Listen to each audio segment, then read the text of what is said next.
Hello friends, welcome back to our YouTube channel.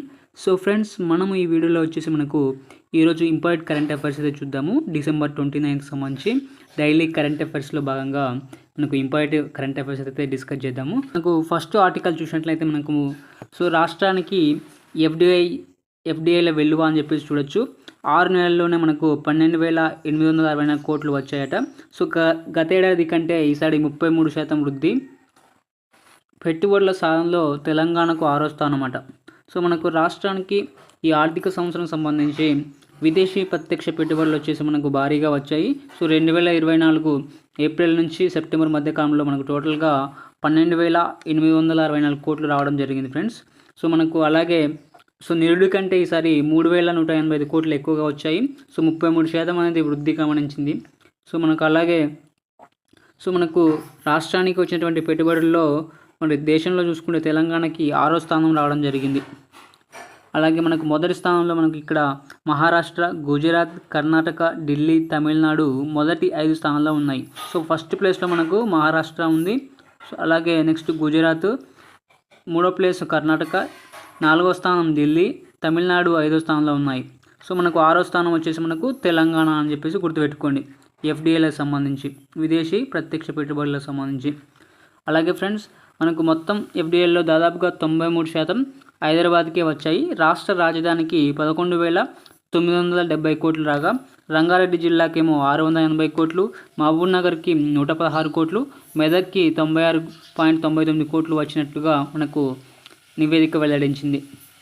So మనకు దీనికి సంబంధించి ఇంపార్టెంట్ ఆర్టికల్ కాబట్టి గుర్తుంచుకునే ప్రయత్నం చేయండి ఫ్రెండ్స్. సో మనకు విదేశీ ప్రత్యక్ష పెట్టుబడిలో తెలంగాణ వచ్చేసి మనకు 6వ స్థానం కాబట్టి ఇది చాలా గుర్తుంచుకోండి. సో స్టేట్మెంట్లో అడిగే అవకాశం ఉంటుంది. సో మనకు అలాగే మరొక ఆర్టికల్ చూసినట్లయితే మనకు ట్రిపుల్ ఆర్ నార్త్కి టెండర్లు అని చెప్పేసి ఆహ్వానించిన నేషనల్ హైవేస్, అదే ట్రిపుల్ ఆర్ నార్త్కి టెండర్లు అని చెప్పేసి ఆర్టికల్ చూడొచ్చు. ఆహ్వానించిన national highways authority of India. So మనకు 7,104.6 కోట్లతో గ్రీన్ఫీల్డ్ ఫోర్ వే ఎక్స్ప్రెస్గా హైవేగా నిర్మాణం. సో అలాగే 2 నెలల్లో పూర్తి చేయాలని టెండర్లో పేర్కొన్నటువంటి NHAI. అలాగే ఇక్కడ మనం చూసినట్లయితే సంగారెడ్డిలోని గీర్మాపూర్ నుంచి యాదాద్రి వరకు 5 ప్యాకేజీలుగా టెండర్లు. ఫిబ్రవరి 14 వరకు గడువు, 17న ఓపెన్. సో మనకు దీనికి సంబంధించి కేంద్రానికి సీఎం అలాగే మంత్రి కోమటిరెడ్డి వినతితో ప్రాజెక్టు ముందుకు పోనుంది. సో మనకు రీజనల్ రింగ్ రోడ్డు సంబంధించి నార్త్ పార్ట్ నిర్మాణానికి ముందడుగు పడింది. National highways authority of India మనకు శనివారం టెండర్లు పిలిచింది. దానిలో భాగంగానే మనకు గ్రీన్ఫీల్డ్ ఫోర్ వే ఎక్స్ప్రెస్కు హైవే నిర్మాణానికి 7,104.6 కోట్ల ఖర్చుతోని, అలాగే 161.5 కిలోమీటర్ల మేర గ్రీన్ఫీల్డ్ ఎక్స్ప్రెస్ హైవేను కేంద్ర ప్రభుత్వం నిర్మించనుంది. ఎక్కడి నుంచి అంటే సంగారెడ్డి జిల్లా అయినటువంటి గీర్మాపూర్ గ్రామం నుంచి స్టార్ట్ కానుంది. నార్త్ పార్ట్ యాదాద్రి భువనగిరి జిల్లా రాయగిరి వరకు ఉంటుంది ఇది. సో మొత్తం దీనిలో 5 ప్యాకేజీలుగా ఉన్నాయి. సో దీనిలో టెక్నికల్ ఫైనాన్షియల్ టెండర్ దాఖలకు వచ్చే ఏడాది ఫిబ్రవరి 14 వరకు గడువు విధించారట. సో దీనికి సంబంధించి మనం చూసినట్లయితే 161.5 కిలోమీటర్ల మేర గ్రీన్ఫీల్డ్ ఎక్స్ప్రెస్ హైవేను నిర్మించనున్నారు. దీనికోసం ఎన్ని కోట్లు ఖర్చు చేశారన్నది గుర్తుంచుకోండి. 7,104.6 కోట్లతోని మనకు నిర్మించనున్నారు. సో ఎక్కడి నుంచి అంటే సంగారెడ్డి జిల్లాలోని గిర్మాపూర్ గ్రామం నుంచి యాదాద్రి వరకు. అలాగే మరొక ఆర్టికల్ చూసినట్లయితే మనకు క్రికెట్కి సంబంధించి, స్పోర్ట్స్కి సంబంధించి. సో సెబాస్ నితీష్ అని చెప్పేసి చూడొచ్చు మనము. నితీష్ రెడ్డి అజయ్ సెంచరీ, మెల్బోర్న్లో ఇండియాను ఆదుకున్న తెలుగోడు అని చెప్పేసి చూడొచ్చు. మరి తెలుగు క్రికెటర్ అయినటువంటి నితీష్ కుమార్ రెడ్డి 176 బాల్స్లో 10 ఫోర్లు, 1 సిక్స్తోని 105 రన్స్ అయితే చేయడం జరిగింది. ఆస్ట్రేలియా గడ్డపైన అద్భుతంగా ఆడాడు. సో మనకు ప్రఖ్యాత మెల్బోర్న్ క్రికెట్ గ్రౌండ్లో మనకు మంచి ఆటనైతే ప్రదర్శించాడు. సో అతని కెరీర్లోనే మొదటి సెంచరీగా మనం చూడొచ్చు. మరి చాలామంది క్రికెటర్స్ మనకు ఫెయిల్ అవ్వడం జరిగింది. అయినా సరే లాస్ట్లో మనకు మంచి ప్రదర్శన అయితే చేయడం జరిగింది. సో నితీష్ కుమార్ ఇక్కడ మీరు చూడొచ్చు.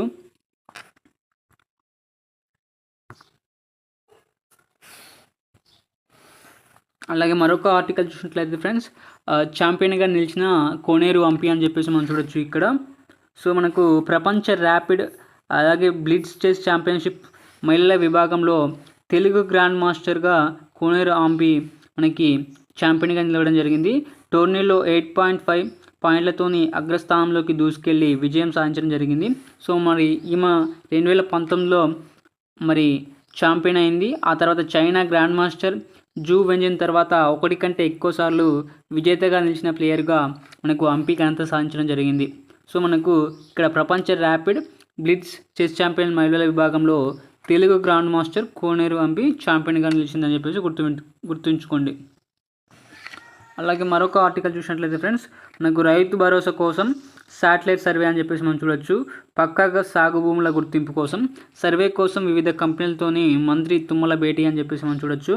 రాష్ట్రంలో సాగులో ఉన్న భూములకే రైతు భరోసా ఇవ్వాలని చెప్పేసి మనకు కాంగ్రెస్ ప్రభుత్వం నిర్ణయించింది. దానిలో భాగంగానే సాగు భూముల యొక్క వివరాలను పక్కాగా లెక్కించాలని భావిస్తుంది.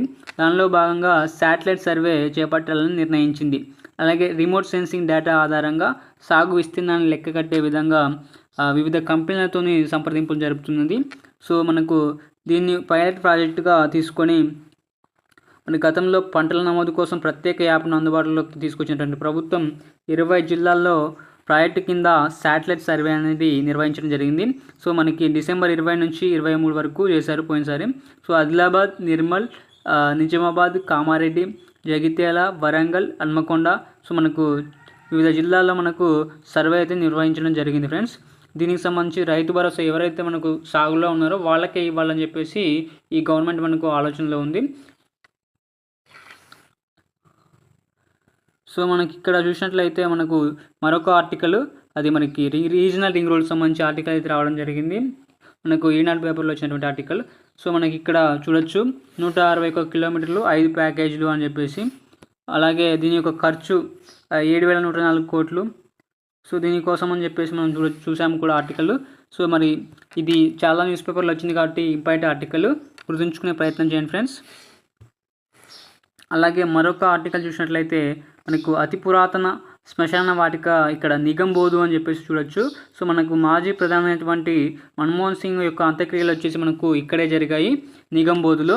సో మనకు ఢిల్లీలోని అతి పురాతనమైన పెద్దదైనటువంటి రద్దీగా ఉండే శ్మశాన వాటిక వచ్చేసి ఇది నిగంబోధు. ఇది యమునా నది తీరాన ఉన్నటువంటి పక్షి ప్రేమికులకు, ఫోటోగ్రాఫర్లకు స్వర్గరామంగా చెప్తారట.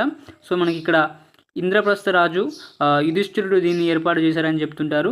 సో దీనికి సంబంధించి మనం చూసినట్లయితే నిగంబోధు మనకు ఇది ఢిల్లీలో ఉంది. సో మనకు యమునా నది తీరాన ఉంది కాబట్టి మనం మన్మోహన్ సింగ్ యొక్క అంత్యక్రియలు, ప్రధానమంత్రి యొక్క అంత్యక్రియలు ఇక్కడే జరిగాయి, గుర్తుంచుకునే ప్రయత్నం చేయండి. అలాగే తెలంగాణకు సంబంధించి సో మనకు VLO పోస్టులకు 11,000 దరఖాస్తులు వచ్చాయట. అలాగే సర్వేయర్ ఉద్యోగాల కోసం వచ్చేసి 2,625 మనకు ఆర్జీలు పెట్టుకోవడం జరిగింది. సో మనకు ఏదైతే తెలంగాణ కాంగ్రెస్ ప్రభుత్వం ఉందో గ్రామస్థాయి అధికారుల కోసం చెప్పేసి VLO పోస్టులకు దరఖాస్తులు 11,000 దరఖాస్తులు వచ్చాయట. మనకు సర్వేయర్ పోస్టులకు 2,625 దరఖాస్తులు రావడం జరిగింది. సో మనకు గ్రామ రెవెన్యూ వ్యవస్థ పునరుద్ధరణ నేపథ్యంలో భాగంగా మనకి ప్రభుత్వం ప్రతి రెవెన్యూ గ్రామానికి ఒక VLOను నియమించాలని చెప్పేసి నిర్ణయించిన విషయం తెలిసిందే. సో దానిలో భాగంగానే మనకి గతంలో VRO, VRAలుగా ఉన్నటువంటి వారిని ఉన్నత అధికారులు ఎవరైతే ఉన్నారో వాళ్ళని ఆన్లైన్లో దరఖాస్తులు చేసుకోవాలని చెప్పేసి మనకి ఇటీవల పేర్కొనడం జరిగింది. కాబట్టి దానిలో భాగంగా కొంతవరకు దరఖాస్తులు అయితే రావడం జరిగింది. అర్హులున్న వారికి మనకు ప్రమోషన్ లాగా ఇచ్చే అవకాశం ఉంటుంది జాబులు. సో మీరు చూసే ప్రయత్నం చేయండి. అలాగే మనకు ఇంపార్టెంట్ ఆర్టికల్స్ మరి కాంపిటేటివ్ ఎగ్జామ్లో చాలా వరకు జనరల్ స్టడీస్ చాలా కీలకం కాబట్టి దానికి సంబంధించినటువంటి ఆర్టికల్ మీరు చూడొచ్చు. బ్రహ్మపుత్ర నదిపై డ్యాము అని చెప్పేసి మనకు దీనికి సంబంధించిన ఆర్టికల్ అయితే రావడం జరిగింది ఫ్రెండ్స్. మీరు చదివే ప్రయత్నం అయితే చేయండి. అలాగే మరొక ఆర్టికల్ చూసినట్లయితే మనకు వెలుగు సక్సెస్ పేపర్లో ఈశ్వరచంద్ర విద్యాసాగర్ గురించి, అలాగే అనుశీలన్ సమితికి సంబంధించినటువంటి ఆర్టికల్ అయితే రావడం జరిగింది. సో మనకు అలాగే మనకు ఇండియన్ పాలిటిక్స్ సంబంధించి కూడా మనకు ఆర్టికల్ రావడం జరిగింది ఈనాడు పేపర్లో, అది కూడా చదివే ప్రయత్నం చేయండి ఫ్రెండ్స్. అలాగే మనకు ముఖ్యంగా చూసినట్లయితే మనకు మరొక ఆర్టికల్ చూసినట్లయితే ఈనాడు ప్రతిభా పేపర్లో కూడా ఆర్టికల్ రావడం జరిగింది ఫ్రెండ్స్, జనరల్ సైన్స్కి సంబంధించి కూడా. మీరు చదివే ప్రయత్నం అయితే చేయండి ఫ్రెండ్స్. ఎవరైతే మన ఛానల్ని సపోర్ట్ చేస్తున్నారో ప్రతి ఒక్కరికి కూడా థ్యాంక్ యూ. అలాగే మన ఛానల్ని సపోర్ట్ చేయండి. సో మరిన్ని వీడియోస్తో మన ముందుకు ఛానల్ వస్తుంది కాబట్టి మీ సపోర్ట్ అయితే కావాలి friends. Thank you for watching. ఎవరైతే మన ఛానల్ని సపోర్ట్ చేస్తున్నారో ప్రతి ఒక్కరికి కూడా ధన్యవాదములు. Thank you.